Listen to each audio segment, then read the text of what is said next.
থেকে লক্ষ্য করতে হবে, আপনাদের সজাগ থাকতে হবে।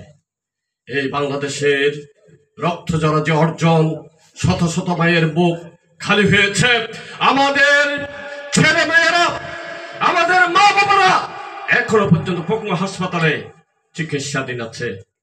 কারো হাত নাই, কারো পা নাই, তাদের শরীরে জজরা জজরা করে ফেলছে।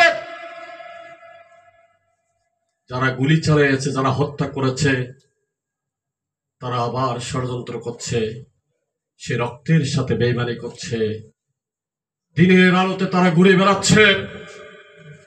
যারা লুটপাট করেছে গত 17 বছর, যারা বাংলাদেশের লক্ষ কোটি মানুষের জনগণের টাকা বিদেশে পাচার করেছে, একটারও বিচার হয় নাই। যে পুলিশ কনস্টেবল থেকে শুরু করে আইজিপি, আমাদের টাকায় তাদের সংসার চলতো, তাদের সংসার চলে, আর তারা আমাদের ভাই বোনদের বুকে গুলি চালিয়েছে। কি অপরাধ? গণতন্ত্রের কথা বলা, আইনের শাসনের কথা বলা, ভোটাধিকারের কথা বলা, শান্তির কথা বলা, দেশের স্বাধীনতা সার্বভৌমত্ব রক্ষার কথা বলা, এই রক্ষা করার কথা বলার অপরাধে তাদেরকে গুলি করা হলো, তাদেরকে হত্যা করা হলো। কুকুরকে এভাবে মারে না কোথাও। আমার দেশে যেভাবে হত্যা করা হলো, কুকুরের যে কুকুরকেও মারার আগে একটু চিন্তা করে, আর কোনো চিন্তাই করা হলো না।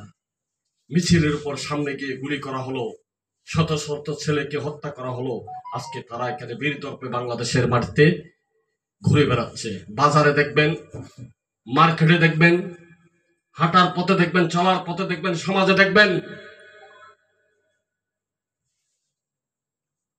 এই যে 626 জন নেতাকে আপনি যে আশ্রয় দিলেন, এই অধিকার আপনাকে কে দিয়েছে?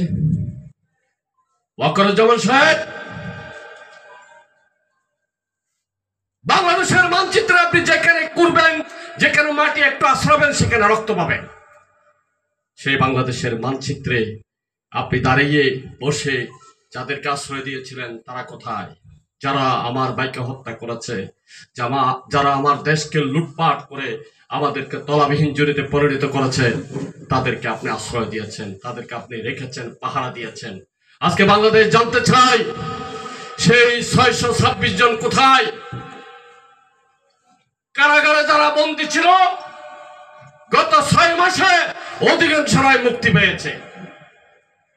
এটাই ছিল আবু সাইদের স্বপ্ন, মুগ্ধের স্বপ্ন, ওয়াসিম আকরামের স্বপ্ন। হাসপাতালে গিয়ে দেখুন, পিজি হাসপাতালে, পঙ্গু হাসপাতালে আমার ভাইদের আত্মচিৎকার। যে স্বপ্ন নিয়ে জীবন দিয়েছে, সেই স্বপ্ন পূরণের আগেই সবকিছু শেষ করে দিচ্ছে। যারা লুটপাট করেছে, তারা কিভাবে বাংলাদেশের মাটিতে গ্রেপ্তার হয় না, অথচ বাজারে ঘাটে ঘুরে বেড়াচ্ছে বীরদর্পে। যারা আমার দেশকে লুটপাট করেছে, তারা কিভাবে শান্তিতে ঘুমায়? আর গত 17 বছর যারা আন্দোলন সংগ্রাম করেছে, যারা জীবনের সর্বশেষ ঠিকানা পর্যন্ত বেচা বিক্রি করে এই গণতন্ত্র প্রতিষ্ঠা করার জন্য সংগ্রাম করেছে, যারা ছোট্ট একটি ব্যবসা করত, সেই ব্যবসা তছনছ করে দিয়েছে গত 17 বছরে। বিটা বাড়ি ধ্বংস করে দিয়েছে, ঘর বাড়ি জ্বালিয়ে দিয়েছে, পুড়িয়ে দিয়েছে, লুটপাট করেছে। এই মধ্যবিত্ত পরিবার, নিম্নবিত্ত পরিবারের যারা আন্দোলন সংগ্রাম করে রাজপথকে প্রকম্পিত করেছে, তাদের খোঁজ খবর ডক্টর ইউনূস সাহেব আপনি নিয়েছেন? যারা ঘর ছাড়া ছিলেন 17 বছর, যাদেরকে গুম করা হয়েছে, যাদেরকে খুন করা হয়েছে, যাদেরকে জেলে গ্রেপ্তার করার পর স্ট্রোকে মারা গিয়েছে, সেই পরিবারগুলো